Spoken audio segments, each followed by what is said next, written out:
The Arsenal all the way says, I've never understood the Felix hype. Atletico Madrid have the most La Liga points since Felix has left, whereas Chelsea have been in relegation form since he came in. People need to wake up. Do any of you want to? I mean, Mo, what do you make of Joao He Felix? absolutely looks fantastic on the eye. One of the best players I've seen lately. Touching the ball, like dribbling, gliding, but zero outcome, which is why Simeone said, just sit on the bench or leave. We don't care. We really are better without you. It's some players are just great on the ball, and he's that, man. He needs a lot of work, and he's getting older. And the problem is his price tag is it's going to Atletico Madrid is above above 100 million, and now to Chelsea is going to be 85 million or something. That's a lot of money for someone that is just aesthetically good, but not a great. There is no output from Joao Felix. Misses chances, doesn't create a lot of chances to his teammates. Yeah, very selfish on the pitch, which is maybe if Simeone can coach you, I think you're uncoachable. I think you're uncoachable. Simeone molded a lot of players to his system. Players came from Real Madrid. Llorente came from Real Madrid, and he made him a different player. I think he's uncoachable at this point. I'm watching this guy, and every time I'm watching him, I'm enjoying it as a neutral. I'm enjoying the touches and the dribbles and stuff. It's funny, and it's a lot of enjoyment. But I think for you guys, it's just pain to see someone with that much talent.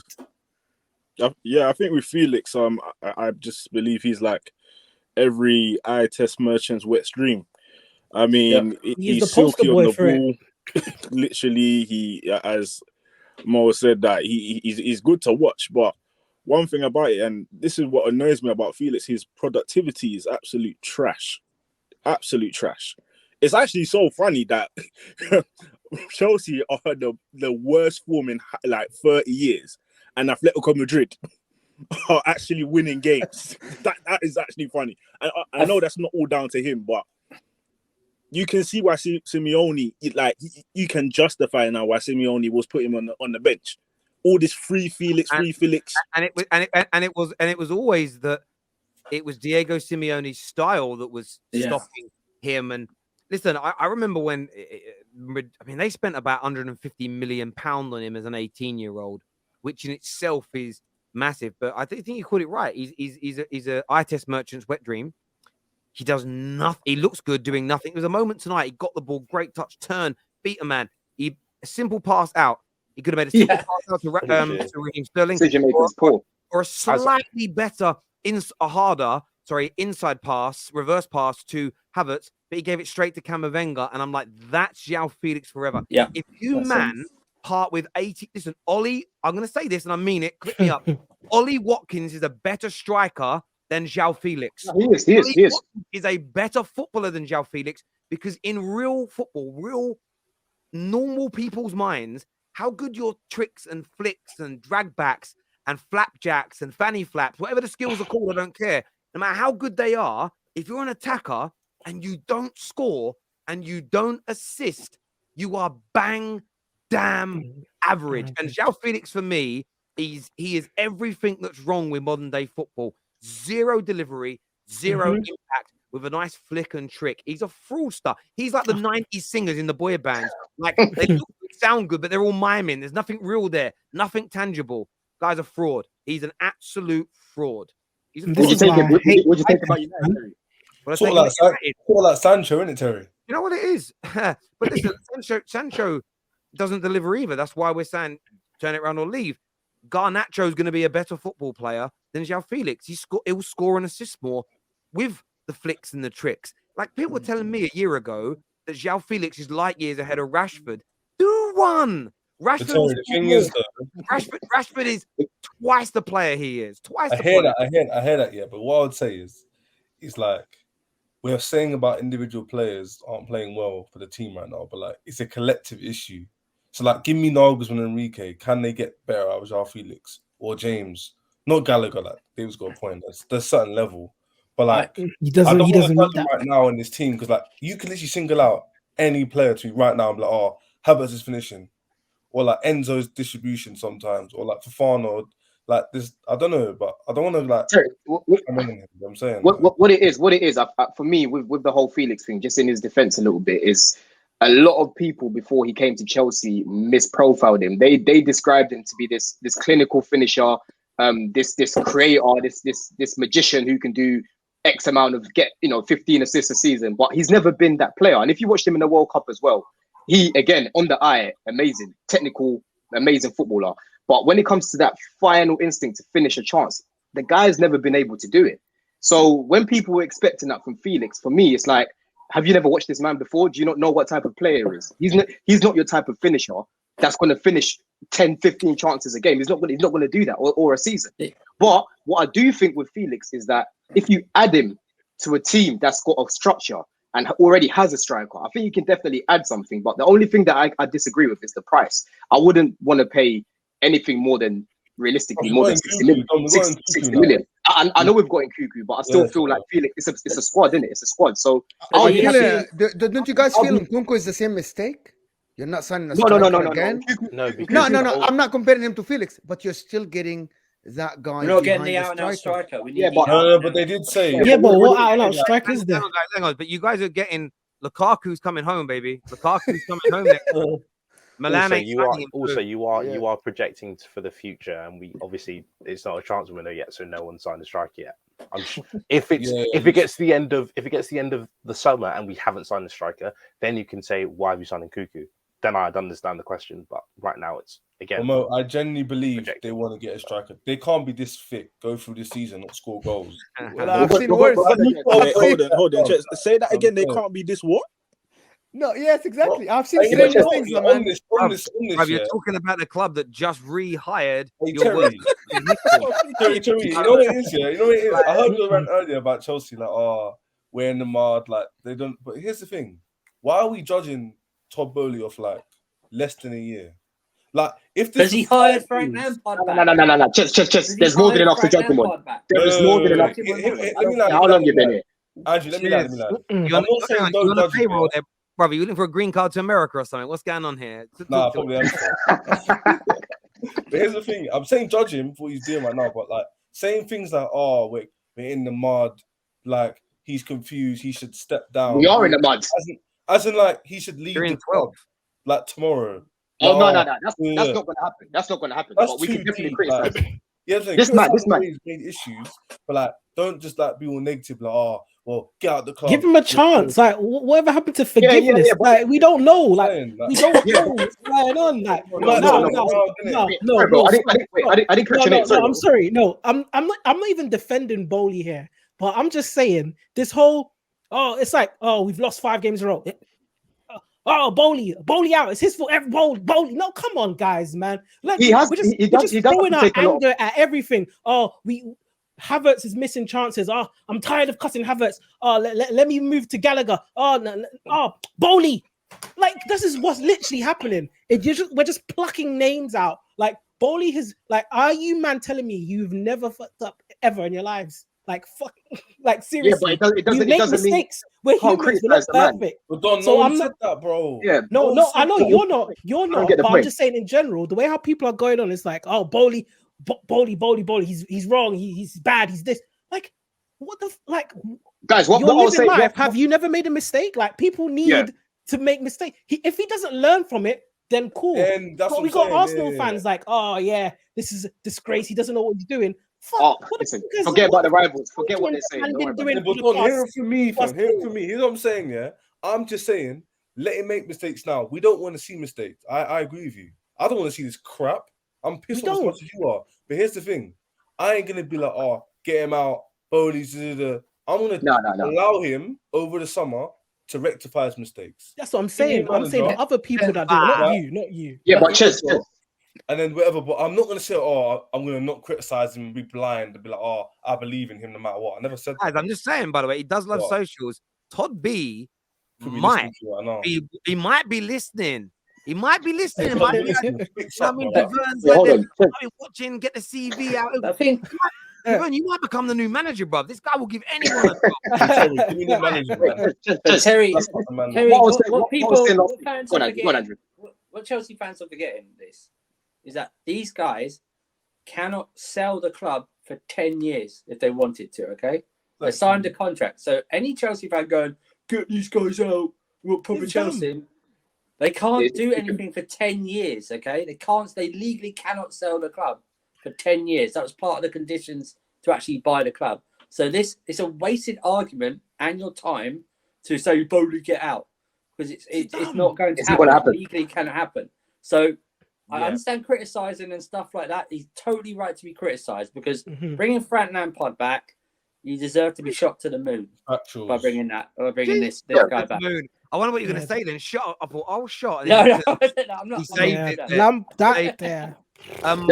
What it is, Ches? Sorry, Terry, you want to read the super chats? Yeah, I've got to get through some of these. I want to get onto another subject in a minute, but this one says this all could have been avoided if they would have led the genius by CR7. Yeah, Cristiano Ronaldo would have really helped you a lot this year. It's what he does with difficult situations. Yeah. Mo, we'll come back to this one in a minute from O'Malley. We got to talk about the 8-year contracts. Are any of you, like Mo, I want to ask you as a rival to them, do you see the 8-year contract as a problem? It looks like it is. It's like it was here on live television that they are actually being looked at from financial fair play. And if they get looked at financial fair play, I thought this is a rumor until NBC here talked about it, and they got like a couple of journalists to talk about it. And this is going to be a big problem for them. If they can sign players and they sign players on 8 years contract, this is going to be a big problem, because you cannot move players out, from your club. This 8-year contract thing is a loophole that you found. Now it might come back to haunt you, because these players might not want to go, because you're now criticizing the likes of Mudryk. What if he doesn't come good and he's on that long term contract? What if Enzo doesn't come good? He's on 200 or something, 250k. What if you can move that guy on an 8-year contract? What are you gonna do? Like a lot of clubs make that mistake. Gambles. The assets. You can't gamble 8 years, my man. You cannot gamble 8 years. I understand where people are coming from with this whole 8-year contract, but obviously it was a way to get around financial fair play. Fair enough. Any player, you can spend 20 mil. A player could be bad, player could be good. You know, it is what it is, and it's here, and we just got to take it. Right now, we have to look at it and say, you know what, these players can become good, and if they don't, then yes, we have dead weight on the thing. There's nothing we can do about that. But this is what they had to do to get these players in. And the aim, well, I'm guessing from what they wanted to do, they wanted to train up these players and potentially, I don't know, move them on if they, reach their potential, or if they kept their potential and kept growing, they would stay in the team. And no one would we wouldn't even be talking about 8-year contracts if things weren't this bad. Everyone would have been like, you know what? Praise Todd B for these 8-year contracts. He's locked them down. This is what it is. Everyone's just mixing the matches, like, because everything's bad. Oh, let's pick at the 8 years contract. Oh, let's pick at this. Let's pick at that. But if everything was good, we would have even known about 8 years contract. I want to add something about the Todd Bowley thing before we go on. I want to add something about the Todd Bowley. Coming from America here, there is a big problem with Todd Bowley. Yeah. I know he's not going to move him. The problem with Todd Bowley is he wants to get involved. And you might miss on chances because he wants to get involved. You might miss on a big manager because he wouldn't agree with Todd Bowley's. He's like, yeah, no, I want full control. No, you won't. Because Todd Bowley thinks this is NFL. He wants to lift the trophy instead of the captain of the club. I think he's on the media. Like, has any of you know who's the owner of Southampton, for example? Nobody knows. Not a lot of people know the faces of the Glazers, the Gronk. Like, you don't know. But this Todd Bowley guy wants to come in and take the media of everybody else and only to himself. And you might miss on chances because of this. He wants to be the guy who's on the face of Chelsea. That's the good point you made. I literally made that point last week on the top 6. I said he wants to be in the face of it. So when we do start winning trophies, hopefully in the future, he wants to be again at the face of it, say, I done this. But either way, he's still going to get the respect. We need him to just relax and stop getting so involved in things that you've hired people to be doing right now. You're not the football guy, and you've shown that you're not the football guy in hiring Graham Potter. To interject, look at Alex's super chat. Reportedly, they're in the locker room again tonight. Again. I don't understand. You lot want your own. Well, 1 minute we're saying we want owners that are involved, and then you're like, oh, we don't want owners that. No, there's a balance. There's a fine balance. Like, what is it? Fans are so funny. You don't need to be undermining the manager for one. You don't need to be in their face every 2 seconds, showing that you're involved. Being at the games is showing your face enough. You don't need to be going in the change room after the games saying what exactly. What motivation is Todd Bowley giving this team right now? What motivation is Todd Bowley giving us right now? So just the cut in as a Liverpool fan, when we say we want like owners to get involved, like just to show up to games, to show that you actually care. I think what Todd Bowley is doing with coming into the locker room, as a player, I'm be thinking, what the hell are you doing here? Yeah, Like, exactly. Seriously, like, you're not the manager. You're the owner. You're Yeah, the I'm one that paying your pays the wages. wages I and want to see everything. what you're doing. What the fuck are you fucking around with my money? Yeah, Because you play. they need. So I'm coming in that room to say hear what that. But there needs to be a balance. Yeah. There needs to be a fine balance. And sorry, bro, I didn't catch your name, bro. Sorry, what's your name? My name's Samuel. Javern. Javern, I don't know who Javern. you're Sorry, Okay, Javern, yeah. Javern, yeah, sorry. And there's so many ways of Todd Bowley actually finding out a lot of information without being there in person. And for now, it's becoming saturated. If you're showing up every week, every game, these players are this guy's a joke. This guy's here every other day. He doesn't need to be there. Roman, I hear that. I hear that. John Obi Mikel said it, right? Again, When Roman, sorry, let me just finish my point, bro. Go ahead. John Obi Mikel, when Roman would show up at the training ground, you know that something's going on. But Todd Bowley is just showing up every week, every day, showing his face, saying the same thing. It's just undermining the manager, and it's overdoing it. Like, I get that you own the club now, and you're trying to change. I feel like it's trying to change football a little bit and make it a little bit more American, change the culture. But you're doing too much too early. You don't need to do it like this. But see, once again, it's back to this point. You're saying he's doing too much. Anybody, the results are going different. No, everyone will be like, you know what? I want a manager like that. That's in no, I can say if. Because how do you know that? Let's talk about the situation now. How do you know that's what he's doing in the change room? Do you know everywhere? Is he reporting back to you what he's saying? I mean, it's just all hearsay. How do we know? We don't have no video proof. Give me one successful English club that has the owner is the face of the club. No, I hear what you're saying. I'm not saying that this is what's right and what's wrong. But I'm just saying if it was winning, no one would be talking about this. But we're not winning. No, I know, but I'm saying if we weren't, that's what I don't think Todd B is undermining anything. He's involved and he wants to be a part of it. Let him be. We don't have a manager in. Get a manager in, and then we can talk about all of that. Nima here has said that these Chelsea fans are speaking sense. Todd B is proper Chelsea. It might be a little bit of a slight insult there. DJ's back. Says Roman Abramovich used to be in the dressing room all the time. Rohan here says Todd B has only been here 1 year. We've been on the decline since 2017 under Roman Abramovich. That I agree with. Mike says also now context is important. When we finished 8th, this is obviously from an Arsenal fan. Nobody cared about context. Chelsea fans are being let off the hook. They should hold more smoke. What? Terry, do you know why you saying that? Difference is though, did they go for an ownership change? No. No, but even still, the way that us Chelsea fans are taking this is like every game people come on and go like, "You're bad," and we're like, "Yeah, we know. We know. We get it. Your players are awful. We know." We're literally holding it. When it was with Arsenal, it was like your team's bad. Yeah, and it was like, but you also know why it's different. I want to say this to Mike. Me and KJ were talking about this today because you lot are so far out of it. You guys come on and talk about it, but there's no Arsenal. Even when they were 8th, it was like, okay, a little run now. Maybe we're going to grow. And then they kept on having like a little bit of hope and it was dashed away. Yeah. Chelsea's hope left them 4 months ago. It's done already. Do you get what I mean? Like it's the hope's dead, if that makes sense. So, Mike, I think Chelsea are so bad that it seems like when you banter them, it's bullying. Now it's just like, oh, yeah, it's gone a bit too far. Yeah.